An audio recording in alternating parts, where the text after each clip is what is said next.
Hey there, everybody. Parks Owsley with Inven Global, and I'm joined by Artemis, the coach for Evil Geniuses.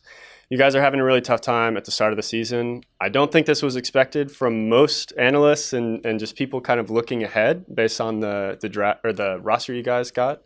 So I just want to ask right off the bat, what's going on? What's kind of the thing slowing down the team at the start of the season? Yeah, so I think at the beginning of this split, analysts did overvalue us a little bit just by the strength of our roster on paper. And I do think that we're a very strong team, and I think that by the end of this season, we're going to see that. It's just taking time.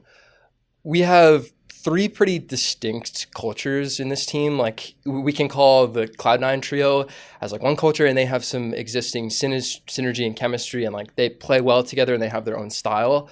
And then we have Bang, who is more of like an SKT, like LCK style of player, so he has his own style. And then we have Jizuke, who is very green, I would say, and then he brings his own European style. So we're trying to mesh these three distinct like cultures and play styles and kind of find our own, and it's taking time. This isn't something we can necessarily rush. Like these processes do take time. Sometimes we see teams click really well instantly, like C9 is a great example. Like they're just cruising after their boot camp, like playing super well together. Like everybody's always on the same page. They know exactly what each other are going to do in fights or in any different situation. But for us, we're not all seeing the game the same way just because we started in so many different places when we first came together. So for me and Irene, it's about getting everybody onto the same page. And depending how fixed or like how much inertia each player has, like that can take more time. And for us, it's just taking a while, but we'll get there. Yeah. Did you see any of this like in Korea? I know that was very beginning, so obviously everything was probably pretty rough. But were there signs of this already, like, oh, we're going to have a lot of work kind of breaking down some of these habits? I mean, it's not like anything we're seeing now in practice is like scaring us or deterring us. Like it's like very normal growing pains, I think. And at the same time, in Korea, we definitely did see distinct play styles from players. Like we definitely knew that Jizuke had like a very different style than Bang when it comes to like macro or decision making. But we had good results in scrims in Korea. We play well together. Everybody tends to be more agreeable at the beginning of like a boot camp process. So everything is clicking, and things are still clicking for us in practice. It's just about, and honestly, a lot of the time, I think the individual skill of our roster can carry us a lot in practice. But when it comes to stage, people are playing a lot differently than practice, and it's more about honestly, in the LCS, you win games by being on the same page and doing the same thing at the same time. It really matters a lot less about what you do, it just more matters about doing things together, especially at the beginning of Spring Split. So if you don't all see the play the same way or see the game the same way, you will have moments where you're sort of desynced and look foolish, which happened to us a lot today. And hopefully we'll keep ironing out those kinks. Yeah, well, good luck. Is the plan then, like, fix these right now, figure this out, and start getting wins? Or, with the removal of championship points, the fact that you could definitely still clinch playoffs. So is it more just like make playoffs and then potentially make MSI, but don't care about the next couple of weeks? Is it all long-term or? I mean, we just have to improve. And as far as like if we can make playoffs or not after only playing 5 games, like I think we're 3 games back from second place. So very, very doable. Not even just make playoffs, but finish strong. So I'm not worried about the end of the season at all. And we just need to get on the same page and improve. I don't think that this is a good indication of the strength of the roster, and I don't think that this is necessarily going to be something we see forever. I do think our team is strong. I think we're well coached, and I think we have 5 passionate guys. So I think we'll be fine. It's just one of those things that takes time. Mm-hmm. You think you're well coached? Kidding. I'll give Irene the credit. He's a fantastic coach. That's good to hear. So it seems like what you were saying earlier, it sounds like there's problems translating then, because you said it seems like great practice, not really showing up on stage. What is like something that you as a coach and the staff can do for players in that situation to help them either play like they play on stage in practice or just get their practice selves onto the stage? The former.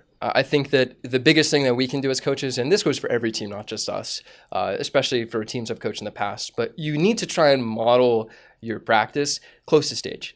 Like the way learning works in League of Legends is you play a scrim, like you make mistakes, you learn in review from your coaches and your teammates, and you have these concepts. And then you take the concepts you've learned in practice, and then once you go to stage, you try and apply them.